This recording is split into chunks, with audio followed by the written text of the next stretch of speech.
Welcome back to Cabral HouseCall. I'm Steve Cabral, board-certified naturopathic doctor, and today I'm excited to bring you a Friday review Q&A. So on today's HouseCall, we're going to actually get a little deeper into the last podcast, which was all about allergies, the specific nutritional supplements, foods, and different products that I've used myself, as well as I've given as advice to other people suffering from allergies, whether they be year-round or seasonal based. So definitely check that out. Now today, let's get into these questions. So really great. We've been kind of saving them up, so I apologize if we haven't gotten yours right away. But I do want to get in there today. And again, if you have more, this isn't going to be our last allergy show, so please certainly submit yours. All right, so Mark is up today. Mark is asking, I wake up with puffy eyes every morning. Is there anything I can do? So really great question. One is you could start to watch not only the foods that you're eating, so that's very important because some people, they drink alcohol and they wake up puffy the next morning. Some people eat a lot of salt and they wake up puffy the next morning. Some people can't have a lot of fats before bed and then they wake up, their eyes are puffy the next morning. So what I want you to do is first look at trigger foods. Simply look at the foods in like the second half of your day the night before. See if you can find any correlations. Maybe it's shellfish or shrimp, something like that. Or maybe it is the alcohol, the sodium, the high fat. Check that out first. See if it's the food that you're eating. Next, we can look at, is it an allergy-based response? And then we can say, well, is it seasonal? Then you can start to use the allergy-based protocols that I recommended on the last podcast. And then 3, well, let's say you wake up with those puffy eyes. What do you do? So first, you have to look at, are your sinuses congested? If so, let's wake up in the shower. You can do the neti pot. You can help rinse out your sinuses as well. And I talked about that again last episode on the Cabral podcast a little earlier today. The other thing is you can use a cold compress in your eyes. They make these little gel eye masks that you can actually put on. You can cover your eyes with it and it will help to reduce that swelling. Now, that's good, but some people, they don't get that reduced swelling. They actually do better when they use a hot compress. So you have to it's trial and error, of course, because this is about bioindividuality. I want to give you the best solution possible, but I want to give you a few to try out. So with this one, try to just get a nice hot washcloth and use it as a compress against your eyes. Now, if you're someone who suffers from poor circulation, not enough blood flow to that sinus region because it's all inflamed, or not enough drainage during the night because you might have been one of those people who had their tonsils removed, adenoids removed, like me, and you wake up a little bit more swollen in general, you want to use that hot cloth, allow for that blood flow to go in and out of those areas and just decrease that puffiness and swelling. So I think between looking at your environmental allergens as well as the food you're eating, plus doing a couple of those protocols in the morning, it will certainly allow you to decrease the puffiness. All right. Second question is from Margaret. And Margaret asks, I have year-round allergies. Am I just allergic to everything? So you could be. So you could be allergic to literally your entire environment. And I see a lot of people like that. And that's, it's kind of a laughing matter to me only because I suffered from it for so long. Like literally, I couldn't eat any foods. I couldn't go outside. It was like no matter what, I was allergic to it. It's certainly not a fun life to live going through all of those specific things.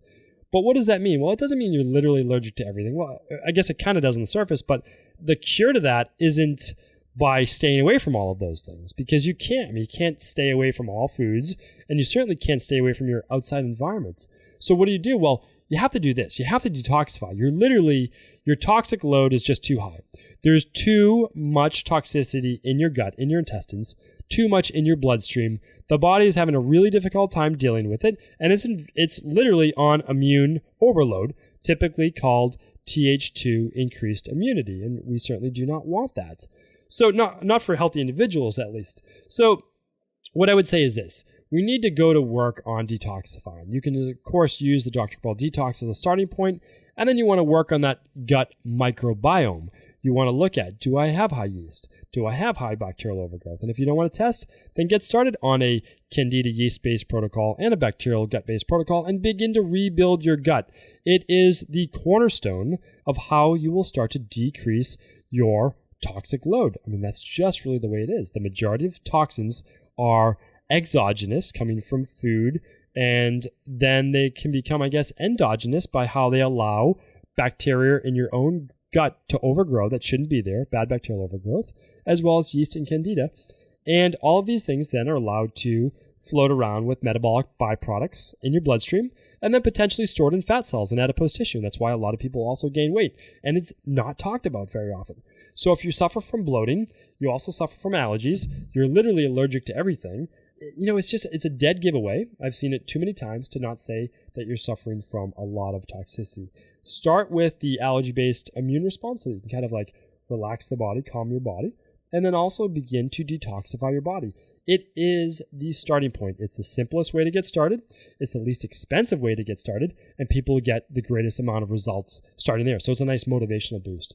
So Margaret, I do hope that answers your question, and we can, of course, talk more about it later as well.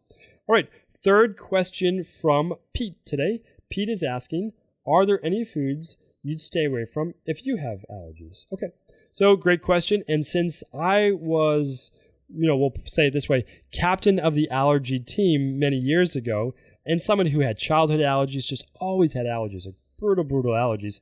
And I can't say that they're completely gone today, because there's some stuff I'll have maybe like minor reactions to, but I can actually like not have to worry about anything, like literally anything. I don't have to worry about having a glass of red wine if I decide to have one, where before my eyes would get swollen, I would get hives, I would have itchiness, I would, wake up like, all swollen the next day. Or I used to not even be able to go outside during the months of essentially March to the beginning of May because my seasonal allergies were so horrible that my eyes would literally swell shut, and my eyes would be so raw and completely bloodshot that it just wasn't worth it to me. So that's no way to live. So, of course, I had to get to work on changing my own internal body. And then I had to work on also looking, well, why are these immune system reactions happening from the outside? Is there anything else I'm doing? So I had to do food sensitivity testing. And then I had to realize that even if I'm not sensitive to a food, it could contain a lot of histamines. So I had to actually look at high histamine-based foods. A lot of the foods that we consider healthy, like yogurt and some smoked foods, and also, let's say, even some probiotics, but also, I think I mentioned yogurt, fermented vegetables. All of these things, which for some people can be very healthy, weren't healthy for me necessarily because they were causing greater histamines in my bloodstream. So again, there is no all for one. I had to decrease histamine foods. They made a tremendous difference in my life, and I hope you'll look into them as well. I will try to link up to those on my webpage as well. But then there's some kind of hidden ones. So birch is a tree that can give people allergies. And so things like xylitol or even, natural products like that derived from birch could be an issue. Root beer, one of the things. I don't know if you're a big root beer drinker, but you could look at that as well. And then herbs. A lot of herbs, again, natural, yes, but coming from nature, plant, are you sensitive to them? And some people are sensitive to herbs. I ended up being one of those people who were just very sensitive to herbs. Now I can name specific herbs which make me feel absolutely fantastic, give me great energy, help balance my body, but I don't have that same reaction that I used to them. So what I would say is, yes, absolutely do stay away from some foods, and those foods would be high histamine foods. And so we're looking at our specific histamine foods, and then we're looking at other normal foods that you have in your diet that can be very aggravating as well. And so I would do a food sensitivity test for that. It's just an IgG test. We'll link it up in the show notes. Definitely check it out. So hopefully that answers your questions. Thank you again for tuning in today to the Cabral House Call. I'll be back real soon with more answers to your questions. As a thank you for tuning in today, I wanted to share with you the number one system my private clients in Boston and now all over the United States are using to lose weight, decrease bloating, improve digestion, eliminate skin issues, and increase their energy all day long. It's called the Cabral Detox, and without going into all the details right now, simply go to drcabraldetox.com and you can find out how my proven, simple 7-day system can help you lose weight and feel great. There's no hype, there's no marketing, and best of all, it's guaranteed or your money back. And as a thank you for being a listener of the Cabral Concept, I'd like to offer you $10 off your next 7, 14, or 21-day Dr. Cabral Detox purchase in the month of March. Simply enter the savings code MARCH10, all in lowercase, one word, when checking out. Thank you again for tuning in, and I look forward to hearing your success story soon.